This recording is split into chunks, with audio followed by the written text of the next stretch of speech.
చెల్లించాలని హాస్టల్ విద్యార్థుల వివిధ SC ST BC college hostel విద్యార్థుల యొక్క మెస్ బిల్లులు 7 నెలల నుంచి రావడం లేదు.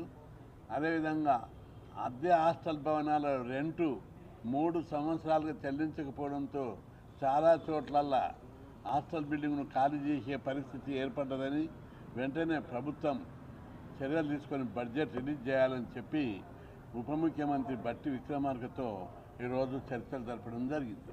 ఆయన సంబంధిత అధికారులను పిలిపించాడు. మేము చెప్పాం, ఫీజుల బకాయిలు ఇవ్వకపోవడం వల్ల Nalgonda university college degree exams boycott చేస్తున్నారు. వాళ్ళు ఫీజులు కడతలేరు, పరీక్షలు రాస్తలేరు. అదేవిధంగా ఇక్కడ కూడా ఫీజులు కట్టకుండా రాయకుండా ఏర్పడ్డది. ఫీజుల బకాయిలు చెల్లించకపోవడంలో ఎలాంటి ఔచిత్యం లేదు. 4,000 కోట్లు లెక్క కాదు. రైతు రుణమాఫీకి 20,000 కోట్లు మంజూరు చేశావు.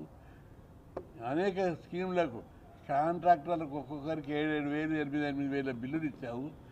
14 లక్షల మంది విద్యార్థుల యొక్క ఫీజుల బకాయిలు ఇవ్వడానికి, స్కాలర్షిప్ ఇవ్వడానికి ప్రభుత్వానికి అభ్యంతరం ఏమి ఉన్నదని చెప్పి ప్రభుత్వాన్ని ఉప ముఖ్యమంత్రి గారిని అడగడం జరిగింది.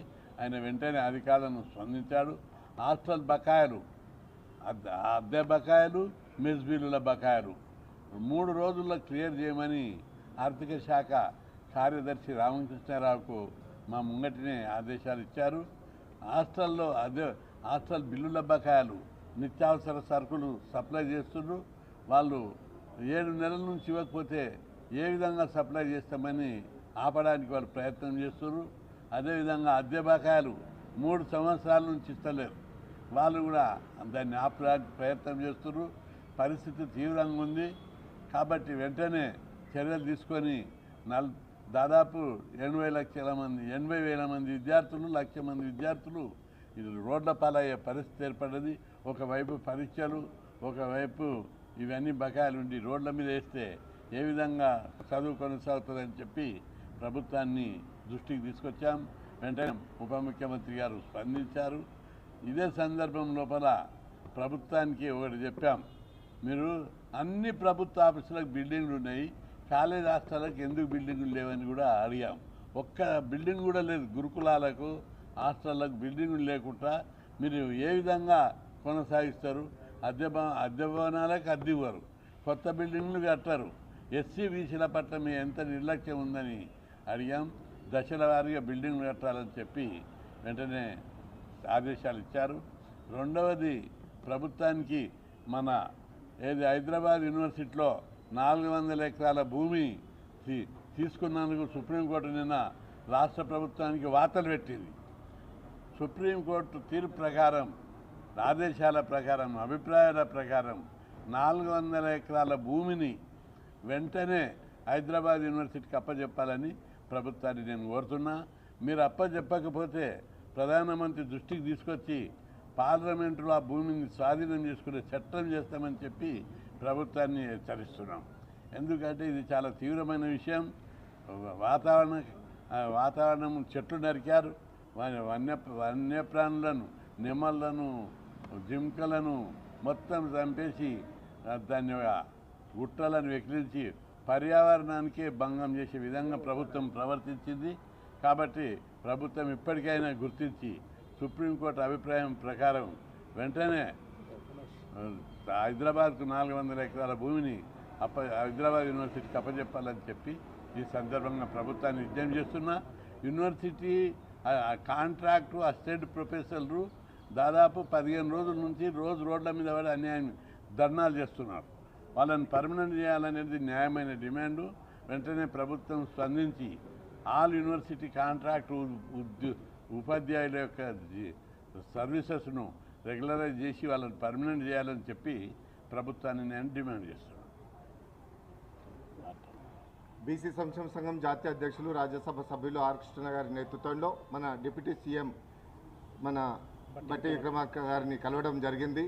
ప్రధానమైనటువంటి డిమాండ్లు ఇలా విద్యార్థుల యొక్క స్కాలర్షిప్ ఫీజు రియంబర్స్మెంట్ కానీ, అదేవిధంగా హాస్టల్ డైట్ ఛార్జీలు కూడా.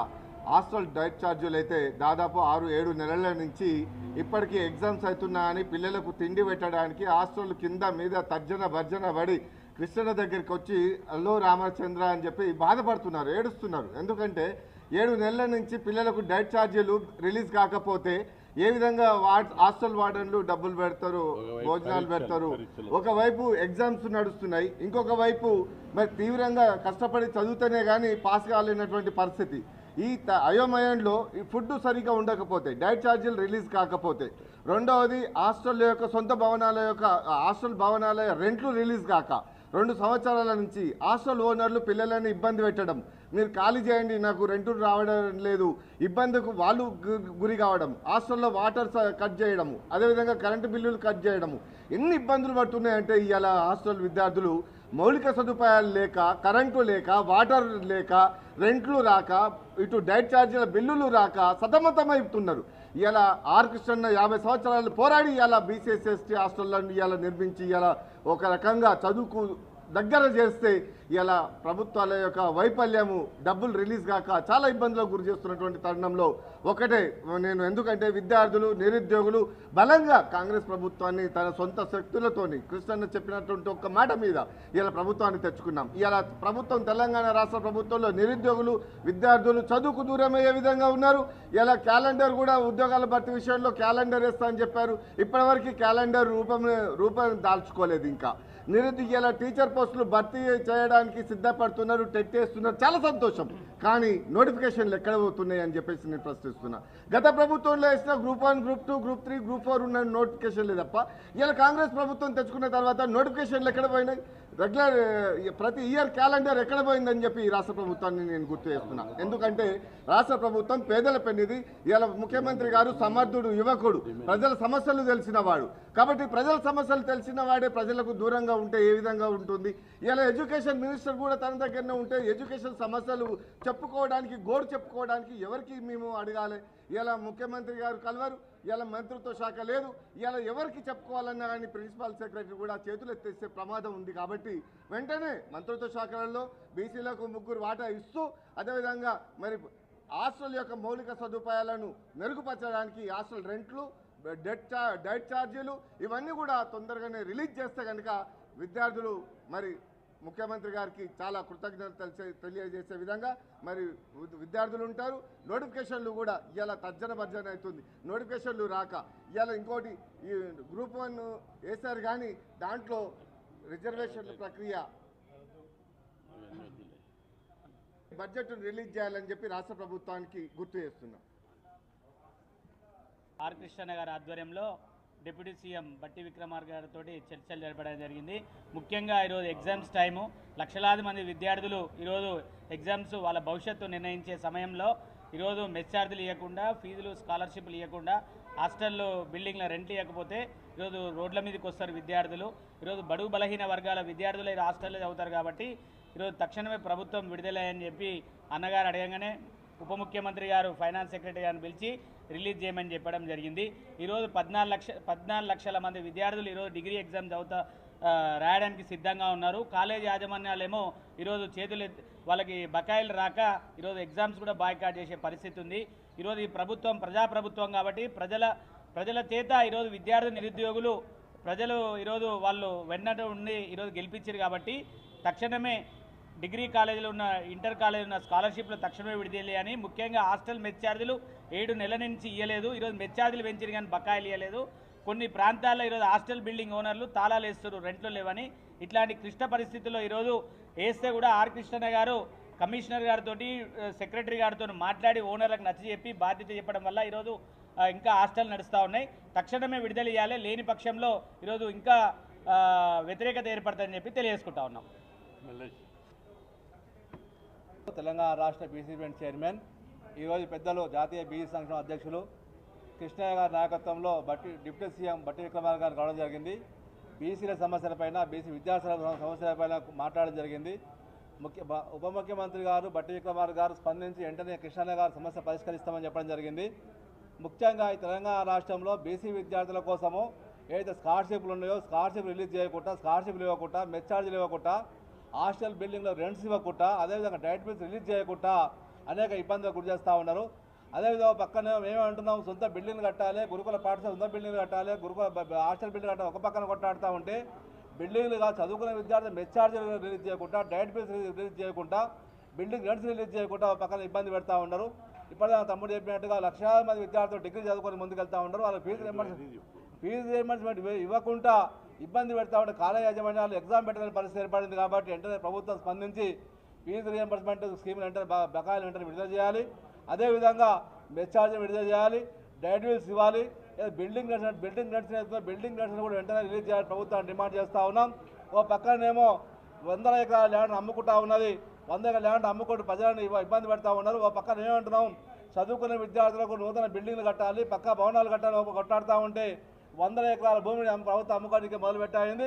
నిన్నాక మొన్న కంచె కచ్చిపోయి 400 ఎకరాలు అమ్ముకుంటే అక్కడ ఉన్న విద్యార్థులను ఆందోళన చేయాలి. అది మునగకముందే ఇప్పుడు మామిడిపల్లిలో కంచె మామిడిపల్లి పేరు మీద అక్కడ ఇంటర్నేషనల్ ఎయిర్పోర్ట్ రైతులు కోల్పోయి రైతులకు అక్కడ ల్యాండ్స్ కూడా అమ్మడానికి ప్రభుత్వం ముందుకు వచ్చింది.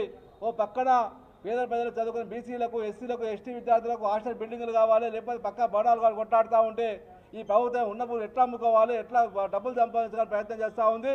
ఈ కాంగ్రెస్ ప్రభుత్వం వచ్చిన తర్వాత ఇచ్చుకో, పుచ్చుకో, దంచుకో, దాచుకో అని నిర్ణయంతో ముందుకెళ్తా ఉంది. ప్రజాపాలన పేరుతోటి దాచుకోవడం కాదు, ప్రజాపాలన పేరుతో ప్రజల సంక్షేమం కోసం పనిచేయాలని ముఖ్యమంత్రిగా విజ్ఞప్తి చేస్తూ ఉన్నాం.